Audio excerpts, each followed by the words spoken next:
You've got to understand that flattery gets the narcissist everywhere. The narcissist will lure you in with gestures of generosity, of things that you want to hear, and you will feel that they are showing a huge amount of attention.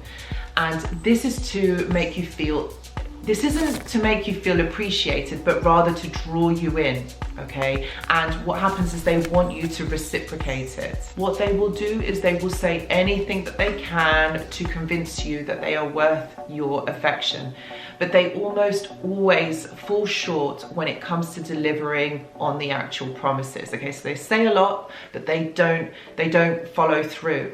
So when you experience this, this is very frustrating and damaging, and it will make you feel more inclined to be skeptical when a partner is telling you something you think that you want to hear, unless it's followed up. So this is unlikely to be true. You are able to see it. It's basically empty. What they are saying is that it's empty. So you've got to understand that what is happening here is there is impulsivity, and it's the narcissist's need to feel adored. And what they do is they manifest this by telling you what you want to hear.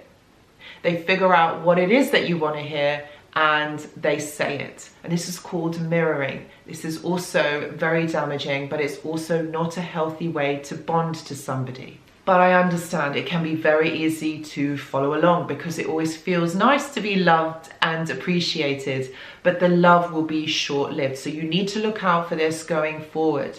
You see, toxic people or narcissists get bored very easily, and they do not want a relationship with commitment. They don't want to be bogged down with all of this. They want a quick ego boost. They want to feel good. So they will say things, but then they want that reciprocated. So when it's not reciprocated in their time frame by their parameters, they will jump ship. They will just find somebody else that will give it to them. You see, they experience fast relationships, and these fast relationships, you know, they can feel the most passionate when you get swept up by it. But when you really are grounded in yourself, when you're connected to yourself, you will realize that this is the toxic part of it. Okay, they are trying to boost their ego. That's what they want. So after you experience something like this, you will learn to appreciate things, slow them down, calm, normality. This is part of a healthy relationship. Narcissists can never be wrong.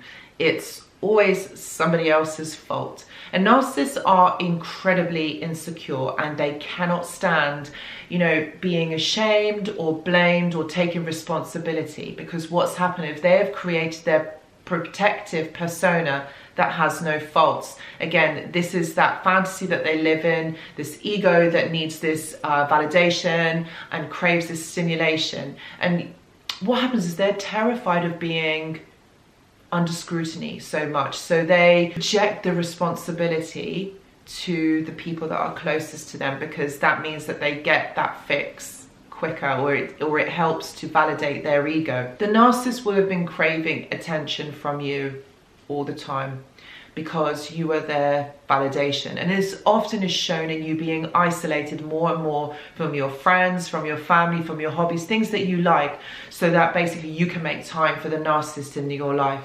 They often do this by guilt tripping and manipulation.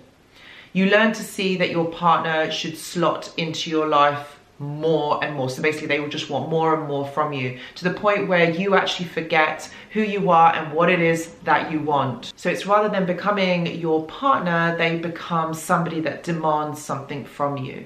You know, somebody with a healthy mindset should be encouraging you to grow, to discover new things, and not just devote yourself to them. That is completely wrong.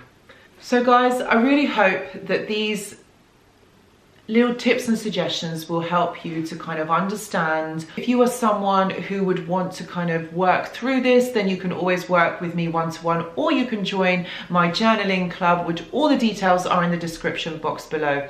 Guys, thank you so much for watching the video, and I will see you in the next one. Goodbye.